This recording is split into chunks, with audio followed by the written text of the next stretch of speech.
I'm ASMR Illumination, and this is Sense and Sensibility. Chapter 18. Eleanor saw with great uneasiness the low spirits of her friend.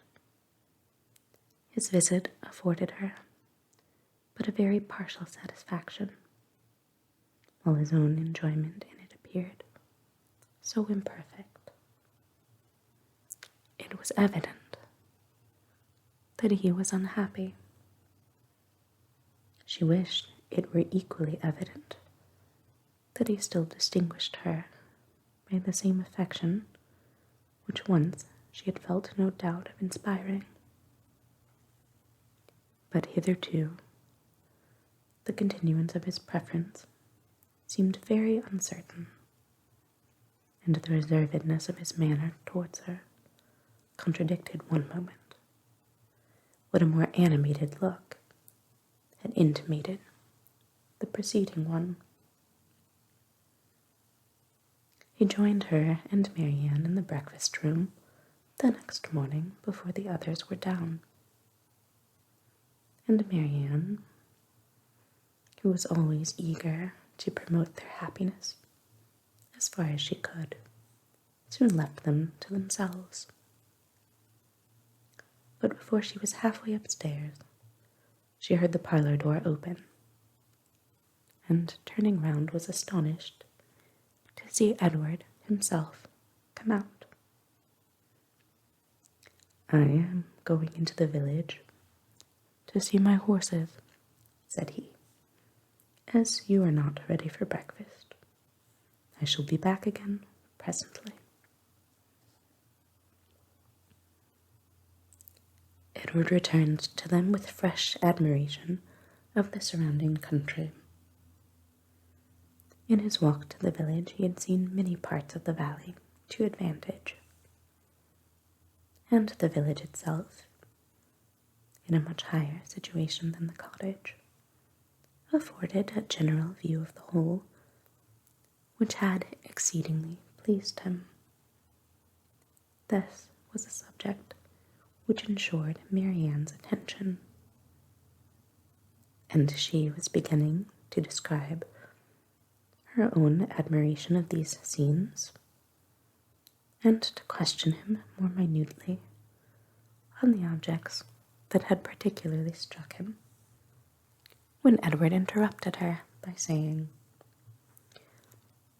"You must not inquire too far, Marianne. Remember, I have no knowledge in the picturesque, and I shall offend you by my ignorance and want of taste if we come to particulars.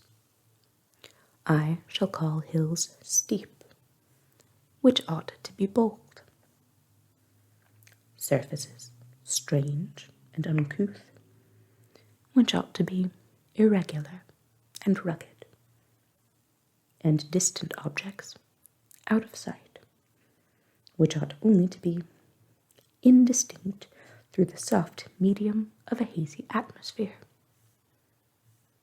You must be satisfied with such admiration as I can honestly give. I call it a very fine country. The hills are steep, the woods seem full of fine timber, and the valley looks comfortable and snug, with rich meadows and several neat farmhouses scattered here and there. It exactly answers my idea of a fine country, because it unites beauty with utility. And I dare say it is a picturesque one too, because you admire it. I can easily believe it to be full of rocks and promontories, grey moss and brushwood. But these are all lost on me. I know nothing of the picturesque." "I am afraid it is but too true," said Marianne. "But why should you boast of it?" "I suspect," said Eleanor, "that to avoid one kind of affectation, Edward here falls into another, because he believes many people pretend to more admiration of the beauties of nature than they really feel, and is disgusted with such pretensions. He affects greater indifference and less discrimination in viewing them himself than he possesses. He is fastidious and will have an affectation of his own. It is very true, said Marianne, that admiration of landscape scenery has become a mere jargon.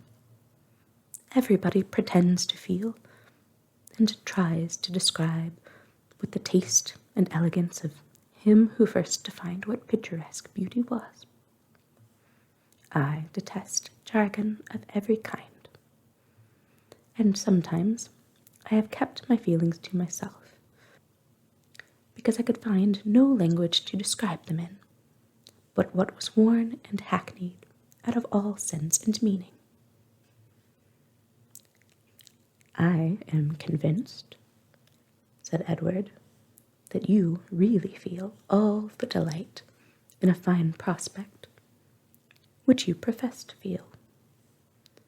But in return, your sister must allow me to feel no more than I profess.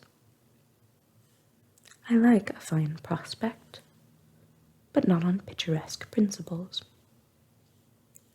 I do not like crooked, twisted, blasted trees. I admire them much more if they are tall, straight, and flourishing. I do not like ruined, tattered cottages. I am not fond of nettles, or thistles, or heath blossoms. I have more pleasure in a snug farmhouse than a watchtower. And a troop of tidy, happy villagers please me better than the finest banditti in the world. Marianne looked with amazement at Edward, with compassion at her sister. Eleanor only laughed. The subject was continued no farther, and Marianne remained thoughtfully silent till a new object suddenly engaged her attention. She was sitting by Edward, and in taking his tea from Mrs. Dashwood, his hand passed so directly before her as to make a ring with a plait of hair in the center, very conspicuous on one of his fingers. "I never saw you wear a ring before, Edward," she cried. "Is that Fanny's hair? I remember her promising to give you some, but I should have thought her hair had been darker." Marianne spoke inconsiderately what she really felt. But when she saw how much she had pained Edward, her own vexation at her want of thought could not be surpassed by his. He colored very deeply, and, giving a momentary glance at Eleanor, replied, "Yes, it is my sister's hair. The setting always casts a different shade on it, you know." Eleanor had met his eye and looked conscious likewise. That the hair was her own, she instantaneously felt as well satisfied as Marianne.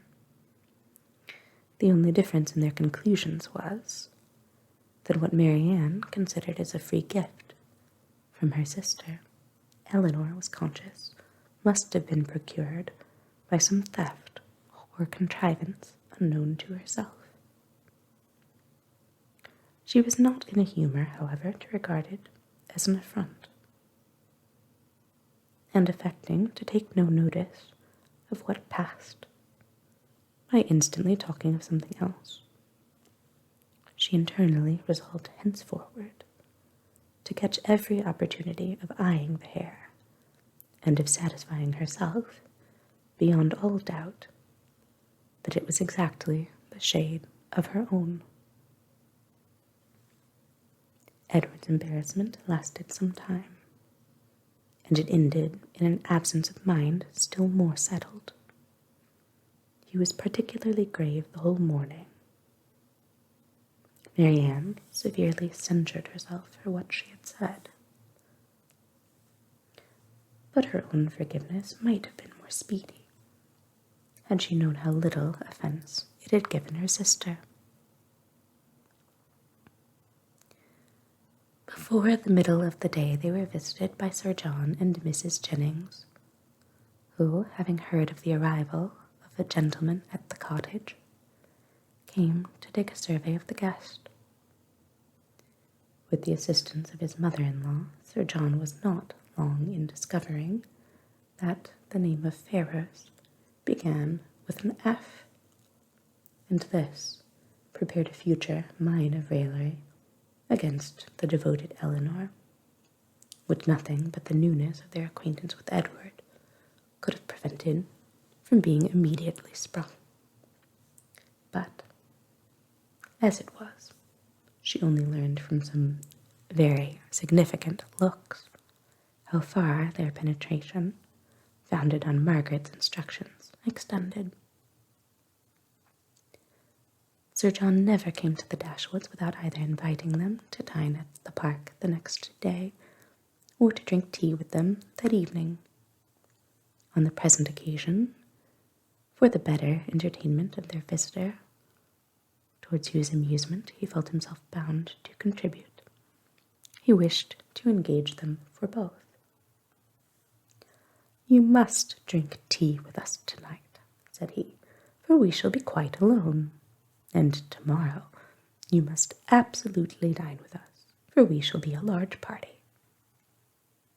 Mrs. Jennings enforced the necessity. "And who knows but you may raise a dance," said she, "and that will tempt you, Miss Marianne." "A dance?" cried Marianne. "Impossible. Who is to dance?" "Who? Why, yourselves, and the Careys, and the Whitakers, to be sure. What, you thought nobody could dance because a certain person, that shall be nameless, is gone?"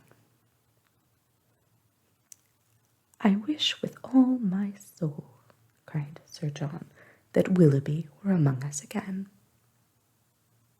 This, and Marianne's blushing, gave new suspicions to Edward. "And who is Willoughby?" said he, in a low voice, to Miss Dashwood, by whom he was sitting. She gave him a brief reply.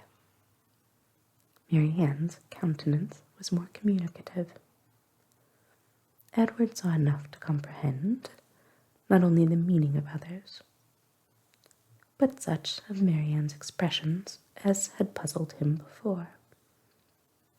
And when their visitors left them, he went immediately round to her and said, in a whisper, "I have been guessing.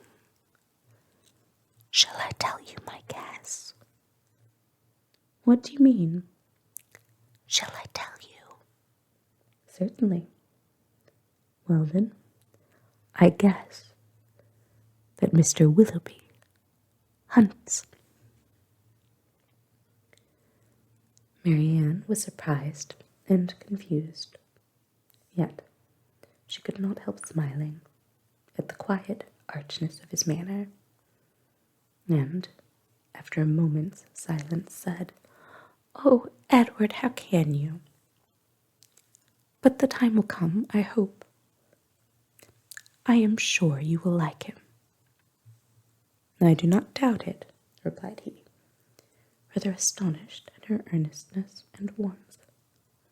For had he not imagined it to be a joke for the good of her acquaintance in general, founded only on a something or a nothing between Mr. Willoughby and herself? He would not have ventured to mention it.